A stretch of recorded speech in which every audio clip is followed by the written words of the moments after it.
Değerli Temel, isterseniz komplonun amacıyla başlayalım.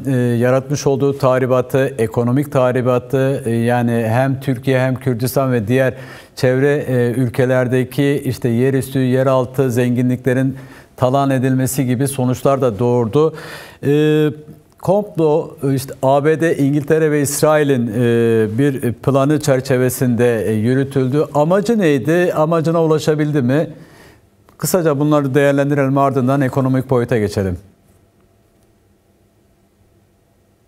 Evet, teşekkür ederim. Sizin haberiniz aslında bir 27 yılı bize çok güzel bir şekilde özetledi. Halkların payına düşen emperyalistlerin, emperyallerin kârhanesine yazılan şeylerin nasıl biçimlendiğini gösteriyor. Yüzlerce yıllık tarihin özellikle son çeyrek yüzyılda Orta Doğu halklarına yaratmış olduğu aslında yıkımın bir özeti gibiydi. Tam da bunun karşısında Sayın Öcalan'ın ortaya koymuş olduğu paradigma, direniş, sözleri, eserleri hep bu komplo meselesi çerçevesinden baktığımızda bir gerçekliği bize anlattı. Dolayısıyla Orta Doğu sürekli olarak emperyallerin bir paylaşım masası ve bu masada halklara aslında ne özgürlük düşer, ne eşitlik düşer, ne yaşam hakkı düşer. Dolayısıyla yaşadığımız tam da böyle bir tarih. Buna karşı nasıl direneceğiz? Buna karşı ne yapmalı? Buna karşı bizim yolumuz ne olmalı dediğimizde biz hep Sayın Öcalan'ı gördük.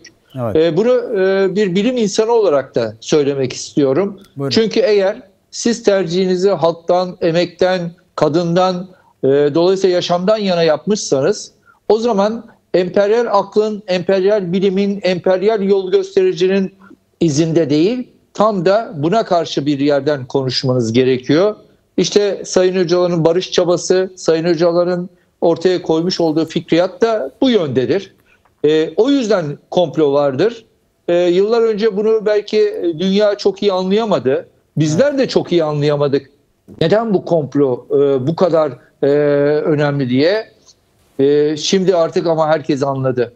Bu 27 yıl boyunca yaşananlar bütün Orta Doğu halklarına, bütün dünyaya aslında bunu kanıtlamış oldu. Çünkü eğer bu komplo olmasaydı belki tarihin akışı farklı olacaktı. Evet. Çünkü eğer bu komplo olmasaydı belki de bugün başka şeyleri konuşuyor olacaktık. Fakat hala biz işte İngiltere'siyle, ABD'siyle, İsrail'iyle, bütün o emperyal zihniyetin bütün yansımalarıyla, evet, hatta dört parçadaki iktidarların halklara yaklaşımıyla, emperyal işbirlikleriyle bunu çok net yaşadık. Haberinizde vardı, çok da güzel ifade etmiştiniz. Kürt halkının direnişi. Evet. Evet, bu fikriyatı özümseyen, bu fikriyatın bu yolda yürüyen bir halkın direnişi bugün tarihi değiştirdi, tarihi değiştirmeye de devam ediyor. Son olarak bu komploya karşı direnen zihnin, aklın feraseti bir kez daha Türkiye ve Orta Doğu halklarına barışın yolunu gösterdi. O yüzden de komploya karşı çıkmak, bu emperyal düzene karşı çıkmak hepimizin aslında sorumluluğudur. Ben bir kez daha bugün 9 Ekim'de bu komployu lanetliyorum. Artık bu komplodan sonra düzenlenmiş olan rejimin de son bulmasını, tecritin son bulmasını bir kez daha dile getirmek istiyorum. Peki değerli Temel, şimdi siz de belirttiniz komplonun amacının işte bugün herkes tarafından anlaşıldığını, fark edildiğini belirttiniz. Fark edenlerden biri de Türkiye Devleti ve iktidar, AKP-MHP iktidarı ki işte geçtiğimiz yıldan bu yana süren bir süreç var. Önder Apo'yla gidip görüşme gerçekleştirildi ve o gün işte komployu düzenleyenlere karşı bugün AKP iktidarı işte İsrail tehdidiyle karşı karşıya kaldığını görünce bir süreç başlatmak istedi. Bu anlamda komplonun da farkına 27 yıl sonra da olsa, komplonun da farkına 26 yıl sonra da olsa farkına varmış oldu. Ama geçen bu süreç içerisinde Türkiye halkları 4 trilyon dolar kaybetti. Yani bu duruma ilişkin neler söyleyebiliriz? Evet, aslında Öcalan'ı takip edenler bilir. Başkanın ilk günden yazdıkları ve Evet. o fikri takibi, tutarlı paradigması bütün bu düzenin çarklarını deşifre eder, ortaya koyar.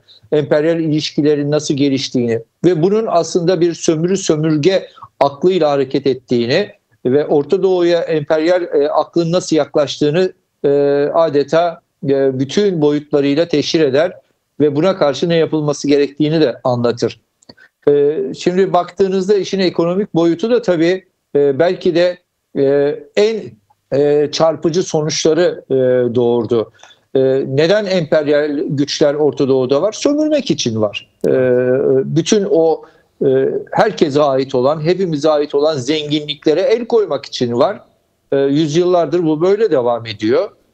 Ama son çeyrek yüzyılda bu sömürünün artık yöntemi de değişmiş durumda. Daha fazla savaş içinde, daha fazla silah sanayiyle, daha fazla finans kapital aklıyla hareket ediyor. Şimdi dönüp baktığımızda bu 4 trilyon öyle yabana atılacak bir rakam değil. Değil, evet. Çok çok ciddi bir rakam, 4 trilyon dolar. Bu bir harcama rakamı. Fakat ekonomik olarak bunun yansıdığı alan bunun çok çok daha ötesinde. Yani şöyle düşünün. İlk günden beri bu komplocu aklın içine sürüklenmiş bir devlet aklı olmasaydı da Evet. Türk kardeşliği dedikleri şeyi gerçekten bir hukuk zemininde eşitlikçi bir hukuk anlayışını ele alabilselerdi, Kürt halkının statüsünü tanıyan bir yerden yaklaşılabilseydi, o 4 trilyon doların bugün belki de yaratmış olduğu zenginlik, bakın abartmıyorum, 40 trilyon dolar olurdu. Evet.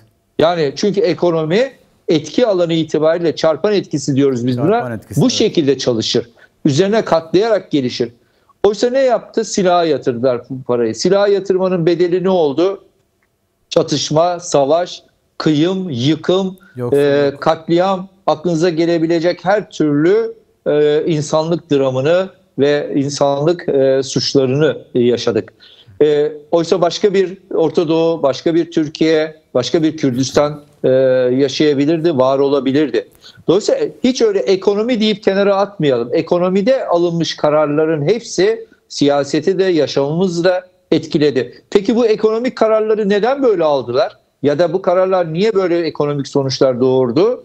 Bir kere her şeyden önce işte o emperyal akla tutanan, onunla hareket eden, sömürge alanını, yayılmacı siyasetini buradan var edeceğini sanan bir yanlış gidişat, devletin yanlış aklı, iktidarların yanlış aklı bizi buralara kadar sürükledi. Peki, tahribatı da büyük oldu. İşte hala da bunu yaşıyoruz. Hemen